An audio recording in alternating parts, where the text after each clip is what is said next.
Good afternoon, I'm Vashan Brown with the Midday News. A special welcome if you're watching on onespotmedia.com.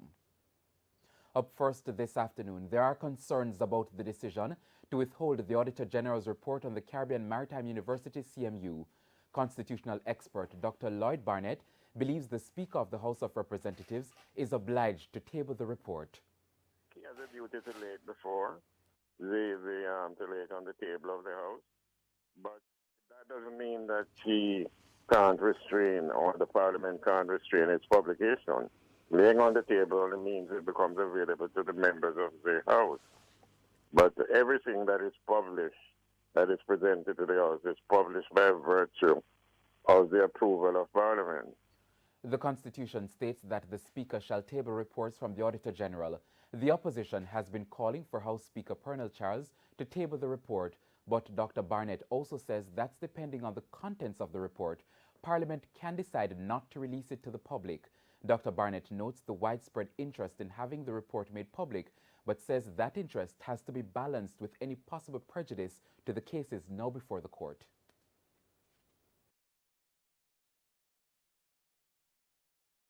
It depends on the content. We have to remember that the contents of a parliamentary document may be such that it interferes with a person's right to a fair trial, and therefore the two things have to be taken into account.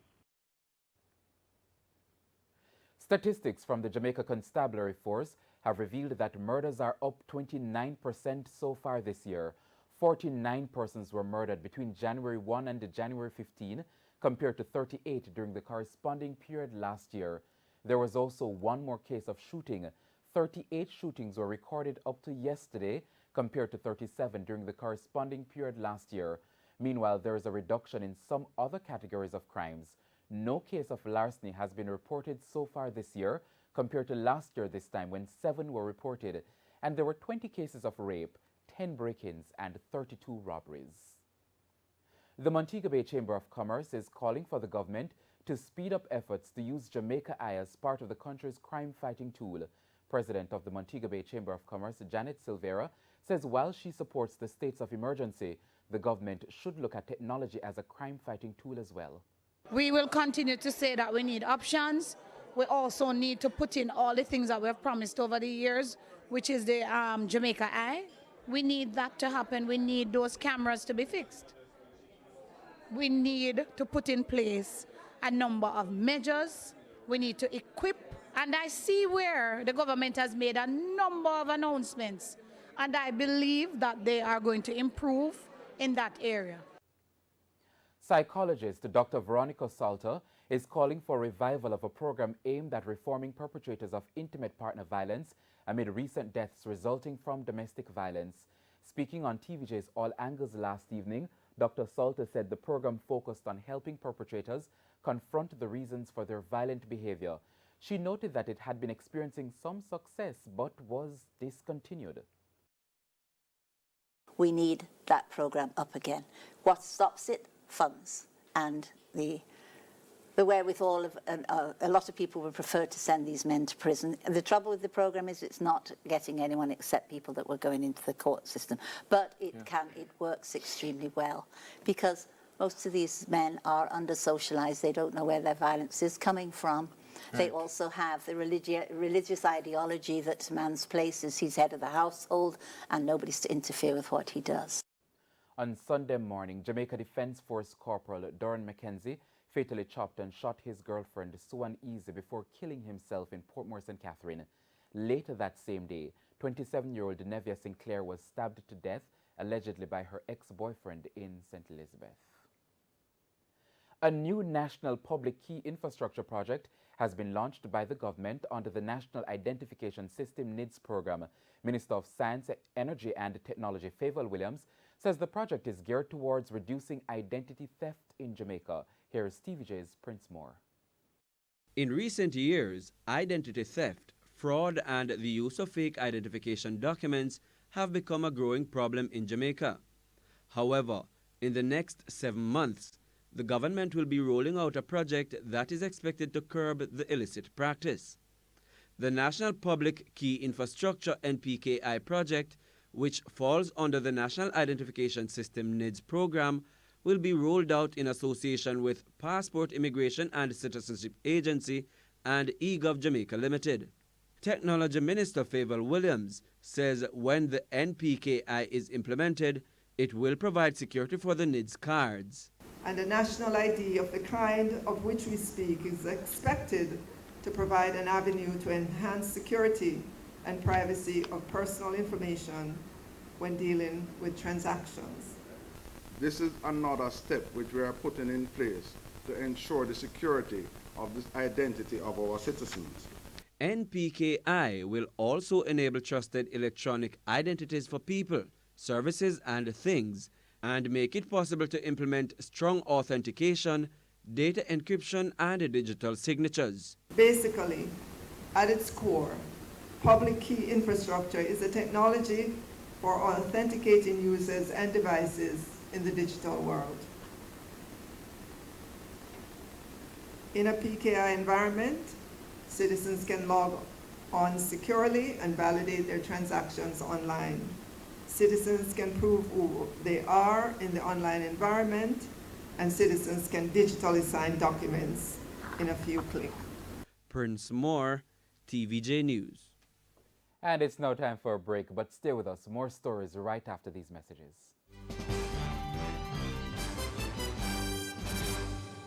Welcome back, continuing the news now. While cases of dengue continue to decline island-wide, it's the opposite for the parish of St. Mary. Medical Officer of Health for the parish, Dr. Tamara Henry, gave an update at the recent meeting of the St. Mary Municipal Corporation. TVJ's O'Shane Masters reports. The Aedes aegypti mosquito, the major carrier for dengue and other related illnesses such as Zika virus and the CHIKV, caused serious panic last year. Data released by the Ministry of Health yesterday showed dengue-related deaths increased almost 4 times last year compared with 2018. 64 people died in 2019, while for 2018, the total deaths were 17. But since the start of the year, the government has noted a decline in the number of dengue-related cases. However, in St. Mary, the cases continue to climb. We are seeing more cases in November than we did in October. We have not been able to finalize all our counts though in December, so that's difficult for us. As you know, we use our class 1 notifications and that comes from across the parish. So we have to wait on those. Dr. Henry explained that the increase is not in relation to confirmed or suspected cases of the dengue virus. So while the number of cases that are suspect because they need the definition generally may be on the decline, the number of notifications keep coming in and we keep having to pile that on because remember, as we said, there are certain particular groups that we are concerned about, our children. They can't tell you everything that's going on. So we have a very, very sensitive approach to them. So even if they have a fever, just a fever in a child with nothing else, they are suspected of having dengue, and those are going to be notified. Meanwhile, Mayor of Port Maria, Richard Query, says work will continue to clean drains in the parish that could be breeding sites for mosquitoes. O'Shane Masters, TVJ News. The St. Thomas Fire Brigade is calling for more to be done to improve fire hydrants across the parish. The appeal was made at the recent meeting of the St. Thomas Municipal Corporation. Deputy Superintendent for the St. Thomas Fire Department, Horace Thomas, said the improvement will allow for firefighters to respond to cases of fire more efficiently. Fire hydrants, of course, remains a sore point for the parish, and we want to use this medium to implore all stakeholders to come on board with us to provide for more hydrants within the parish. However, he says the lack of working fire hydrants across the parish is not the only challenge the brigade encounters. Mr. Thomas also stressed the issue of poor road conditions, which affect the time with which the fire brigade responds to residents in remote communities. 2 communities come to mind right now, which would be Cedar Valley and the road to Golden Grove. Those roads need special attention because those roads will impact our response time. And especially the fire at St. Thomas Technical, my reports are that the road conditions would have impacted us negatively in terms of causing us to arrive at a less desirable time to combat that blaze. The teachers of Old Harbour High School in St. Catherine are taking a more positive approach in dealing with students who attend school late. On Wednesday, they launched the Timekeepers Punctuality Intervention Program, created to encourage students to be on time instead of being punished for late attendance.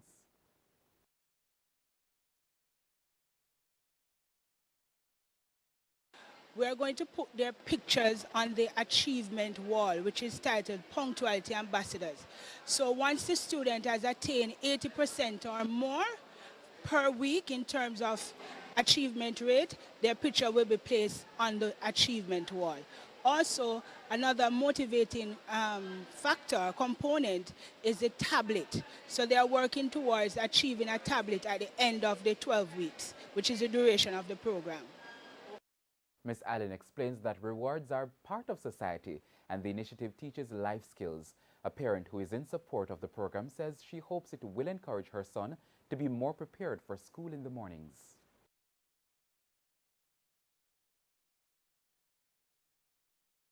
With the timekeepers, there are some pointers that he may prepare himself, do his homework overnight, prepare his school, his uniform and everything. That's when he got up and can move out on time.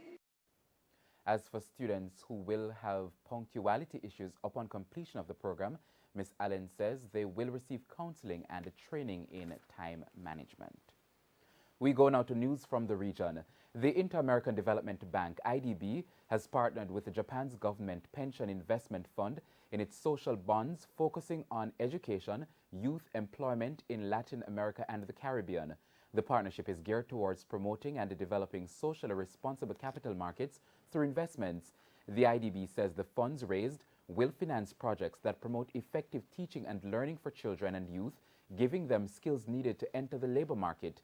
The IDB issued its inaugural Social Education Youth Employment Bond in September 2014.